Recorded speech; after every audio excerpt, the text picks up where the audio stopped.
Have you ever felt like you wanted to scream and shout at someone over an argument or a disagreement? Have you thrown objects in the air or hit a wall in frustration? This emotion is called anger, and it is a perfectly normal feeling.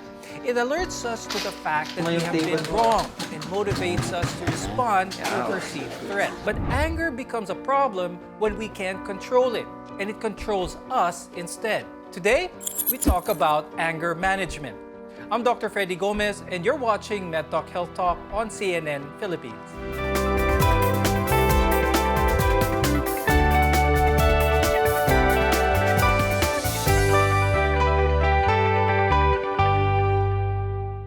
Our guests today will help us better understand what anger is and how to control it. Let's welcome our guests. Joining us is Dr. Anne Christine Guevara, who is a neurologist, psychiatrist at Bernardo General Hospital and the Los Santos Medical Center. Also with us is Richtofen de Jesus. He's a psychologist from St. Luke's Medical Center, Global City, and the Los Santos Medical Center. Let's talk about what exactly is anger. It's an emotional state that varies in intensity, from mild irritation to intense fury and rage. And we often feel this when someone has perceptively wronged you. Dr. Tin, tell us more about what happens to the body when one feels angry. So with input, a person would perceive things through our senses, visual, smell, to the skin or what we feel, what we perceive as threat, that enters the brain as an input. It actually stimulates the emotional brain, which is particularly amygdala, which then stimulates the other parts of the brain, including the limbic system, which is the emotional brain, and the other parts of the brain, like the thinking brain. And all of these, when put together, causes responses. Now, the output can be seen externally, as in physical changes, and internally, it would present as internal changes in the different organs. Example, so physical changes would mean flushing of skin, prominence of the head and neck veins, facial grimacing. So kaya makikita mo yung talagang galit yung tao, clenched teeth, and the tense muscles. What hormones naman, Dr. Tin, do we release when we're shouting or screaming because of anger? Merong nag-activate, merong nagpapakalma. So the things, the hormones that activate, and these include the adrenaline, noradrenaline, the cortisol. And these are the hormones that are released when we are angry. So kaya nagkakaroon ng adrenaline rush, fight or flight response. And the cortisol, in turn naman, it increases the usage of the sugar in the body.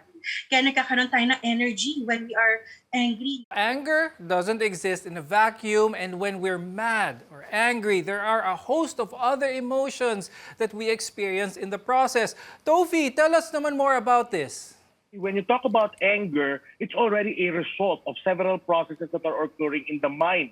So, for example, it will start always with frustration, meaning there's something that you are going for and that you are unfortunately unable to get it. So therefore, you start to get frustrated from it. Now, as you get frustrated, you now try to reflect back to yourself and try to identify, do you have any resources that will then help you cope up with that kind of frustration? For example, you're going to review your capacity, and then unfortunately, your capacity does not meet the requirements in order for you to cope up with the frustration. Then it will also be added to the sense of helplessness.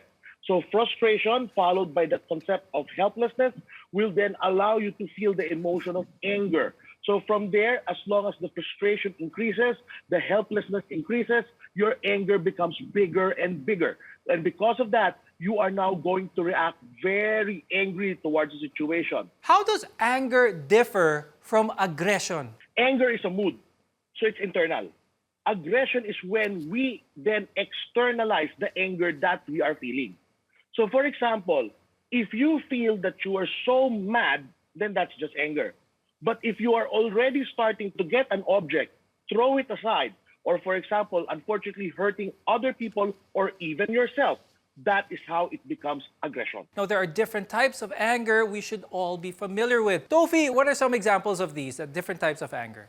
There is such a thing as a righteous anger, meaning there was really a situation that really frustrated you out of the blue, meaning you were unable to really see it coming. And then from there, you then give the reaction of anger itself.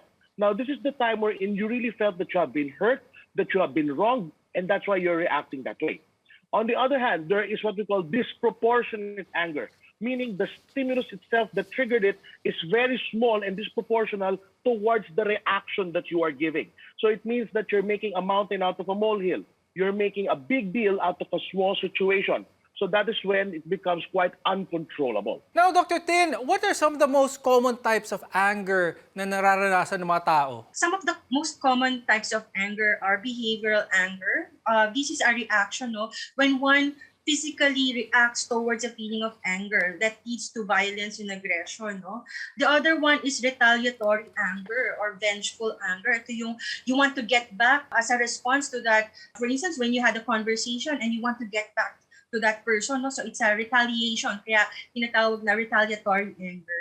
And there's this volatile anger, which seems to come out of nowhere, easily triggered, pero very volatile, kaya it comes down, no? A person comes down quickly as well. Assertive anger can be a healthy option for expressing anger. This type of anger allows a person to express what they're feeling in a calm, verbal manner. Tofi, please explain to us why this is the best type of anger that a person should practice. It means that you're just forcefully getting your point to the other person that you're communicating with. It is effective, number one, because you're defending yourself. It allows you to really value yourself as a person. It allows you to tell the other person, hey, we have some boundaries here. I have my own values. I have my own capacity, and you need to respect that. By being assertive, you're now telling the other person, I have a point as well. I have something to say as well. And from that, you can then raise whatever situation or whatever feeling you have within yourself. It's becoming expressive. There are also more dangerous and physical types of anger, such as behavioral, retaliatory, and volatile. Dr. Tin, could you explain what happens to the brain when we feel these three? Persons with these kinds of anger, it's really impaired, it's decreased. So the person cannot think clearly, it's very emotional, the judgment is also impaired, kaya things get out of hand, no? They cannot think clearly, and they do things and say things that they do not mean. And then all of a sudden, when mood shifts, no, they suddenly calm down. That's where the thinking part comes in. Mali pala yung ginawa ko. I was not able to manage my anger at that point. So that's how it goes, no? It's an impairment in the regulation of the connections in the brain, the thinking brain and the emotional brain. Now, anger is normal, but it can be detrimental to both your physical and emotional health when you lose control of it. More on this when we return. We're your connection to healthcare. You're watching MedTalk Health Talk.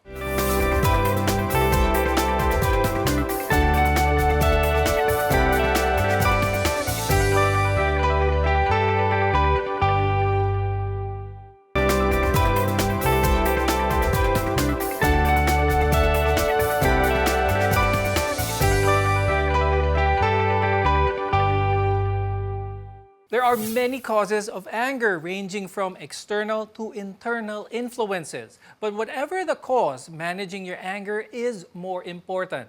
I'm Dr. Freddy Gomez, and you're watching MedTalk Health Talk. We're together in health. Any person or event can make you angry. Now, there are many reasons why one might get angry. Let's go into the causes of the more common types of anger, which are chronic, self-abusive, and verbal. Now, these types can affect a person at home or in the workplace.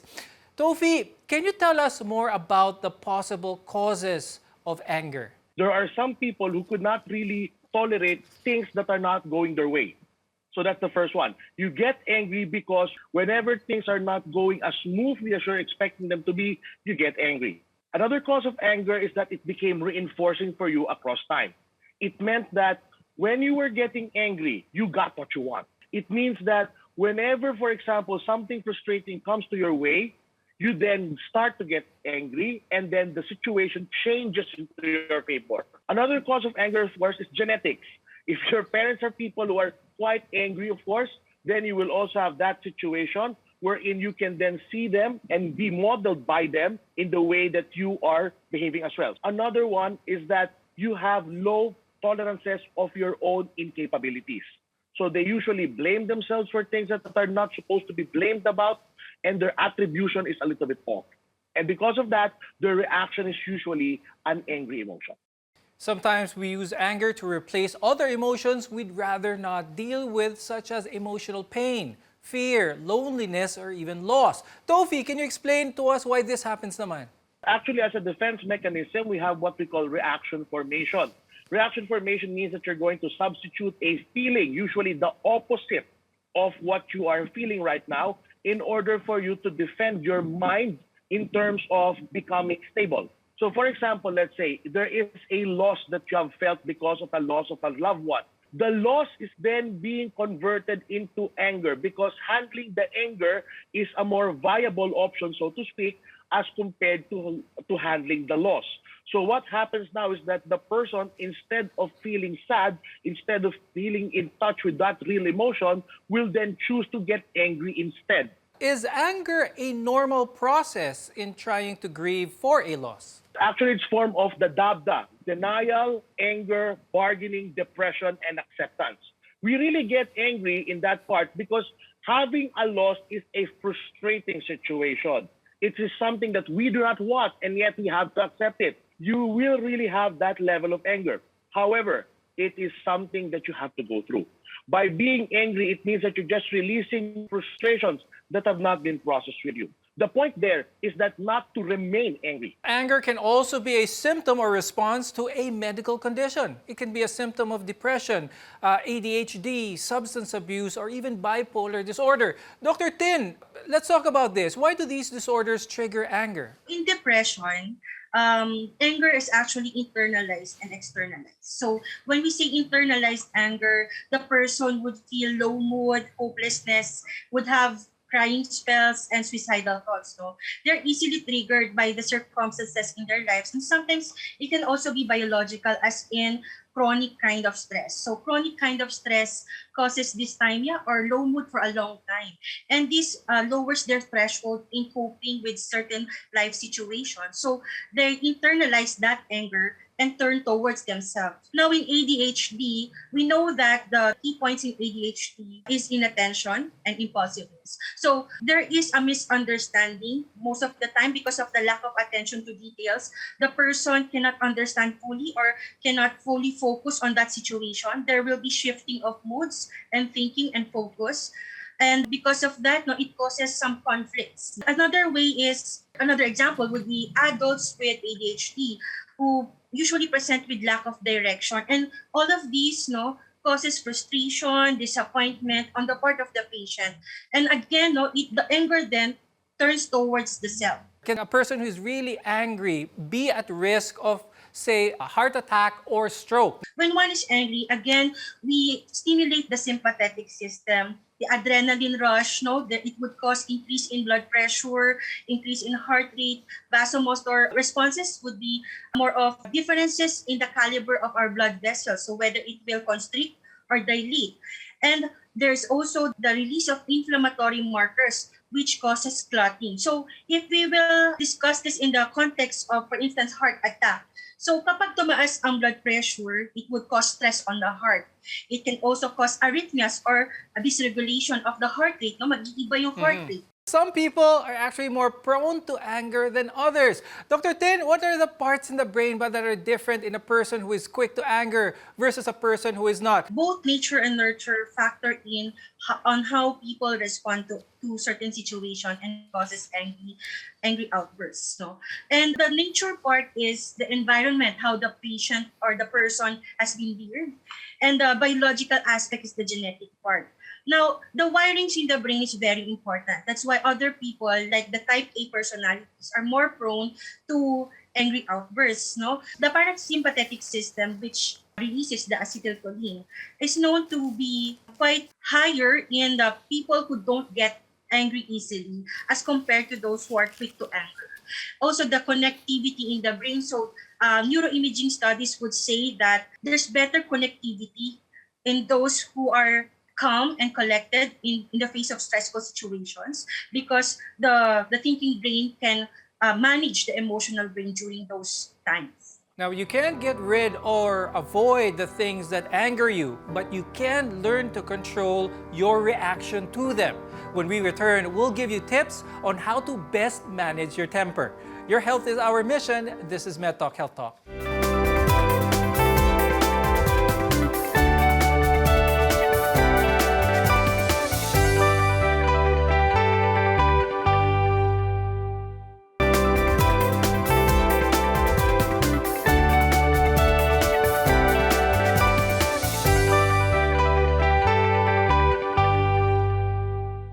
The goal of anger management is to reduce both your emotional feelings and the physiological arousal that anger causes. I'm Dr. Freddy Gomez, and you're watching MedTalk Health Talk, where your care comes first.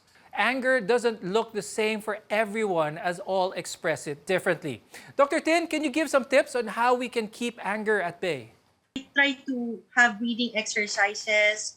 If you know that you're going into a stressful situation, like in the office work, try to do some meditation. Or when you're already in that stressful situation, try to pause for a while. And if you can, walk around first, let the emotions subside before you face the situation again, to avoid any untoward incidences. And then, of course, on the background now, because we are preventive, we try to reinforce our thought processes so that when we face certain stressful situations, we're already ready to face them. So that would be trying to pause, trying to find out our triggers, and develop our better judgment. Tofi, what are some steps that our viewers can try at home to help manage their anger? In deep breathing, what you're trying to do there is to slow down the heart rate that you're having in order to tell your brain that your body is already calming down. Another factor there is for you to mimic a behavior that you are seeing. We are also asking our patients, for example, to count from 20 going down to 1. What we're doing there is we're slowing down the possible impulsivity that they are trying to manifest. So, for example, let's say something frustrating happened at home. You tell yourself, okay, I'll count myself from 20 to 1 first. And then by doing so, you are now preventing your brain to become very impulsive and very intense. For those people who have inward anger, particularly those, for example, who really hate a lot of who they are, we usually let them have a certain reflection. There are certain reflection exercises, gratitude exercises, and self-calming exercises. The main goal of those activities is to allow you to have a peaceful reconciliation with your limitations. It allows you to understand that even though you are limited and flawed, it doesn't necessarily define you as a person. And by doing so, by being reconciled with who you are, you will then have a better outlook of yourself and of other people as well. Dr. Tin, what are some signs that one should already seek help from a professional with regards to their anger? When your emotions or your angry outbursts already disrupts your daily routine, affecting your relationships and your work, maybe you should consider that. Second would be when people are starting to notice, no, and they give constructive criticisms. Listen to these people. Maybe you really need some help there. Then physical symptoms are being evident, no? You develop hypertension, for instance, no? Maybe you really need to address the underlying condition, which is having this emotional outbursts. And finally, if you started to physically harm or verbally harm yourself and others, maybe that's the time you should seek professional help. But for me, prevention is always the key. So when you feel that something is not quite right with how you feel, maybe it's best to consult to clarify things, to avoid diagnosing yourself, and the intervention is given early. Okay, and with that, Dr. Tin, do you have any final message for our viewers? When emotions really get high, the pandemic, the different limitations that we have on the daily basis, it's best to really sort our feelings, consult another person, express ourselves, and focus on the good things so that we could avoid getting angry. And Tofi, before we go, do you have any message for our viewers? Getting angry is just a momentary reaction. However, its consequences may be long-term. We need to understand that we should not sacrifice that moment for a very long-term effect that we will be suffering for a long time. We need to understand that regulation is the key. Anger is always there, but it can be controlled. Thank you very much, neurologist, psychiatrist, Dr. Ann-Christine Guevara, and psychologist, Rick Tofen de Jesus. Maraming salamat sa inyo. We want to be your partner for a lifetime of good health. I'm Dr. Freddy Gomez, and this is MedTalk Health Talk on CNN Philippines.